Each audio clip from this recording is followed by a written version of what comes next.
ఏదైనా సరే ఆ అప్పులు ఎక్కువయ్యే ఆస్తులు తక్కువ ఉంటే మామూలుగా మనకు ఎవరి దగ్గరైనా మనం అప్పిచ్చిన వాడైనా సరే వాడిని ఇమీడియట్గా ఐపీ పెట్టరా అంటారు.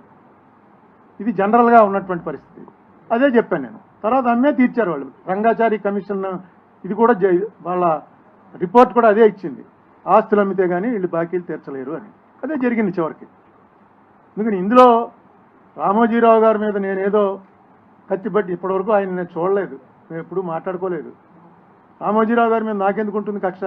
ఏదో వ్యక్తిగతంగా కష్టపట్టి 20 ఏళ్ళ నుంచి దీని వెనకాలబడి నాకేమీ లేదు, నాకేమీ దానివల్ల వచ్చేటువంటి రూపాయి లాభం లేదు. నేను కేసు ఓడిపోయానంటే నాకు వచ్చేటువంటి రూపాయి నష్టం లేదు. అయితే ఇది బ్యాడ్ ప్రెసిడెంట్ అవుతుందనే దీన్ని ఇన్నాళ్ళు పట్టించుకుని వచ్చాను. ఎందుకంటే రామోజీరావు గారు వెనక్కి ఇవ్వగలరేమో కానీ దొంగతనాలు చేసిన ప్రతివాడు కూడా వెనక్కి ఇవ్వలేడు. ఒకసారి ఆయన పెద్దవాడు చేస్తుంటే అందరూ మొదలెడతారు, అందరూ డిపాజిట్లు కలెక్ట్ చేయడం మొదలెడతారు. అందరి చేత ఆప్ చేయించారు 98లో.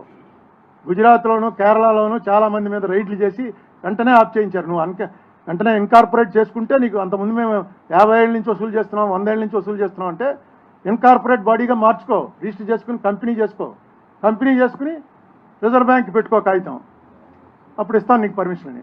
కానీ ఈయన చేయలేదు. ఈ హెచ్యుఎఫ్ అనే దాని కింద ఈయన శరణం తీసుకుని ఆ హెచ్యుఎఫ్ అనే గొడుగు కిందే నడుపుకుంటూ వచ్చారు.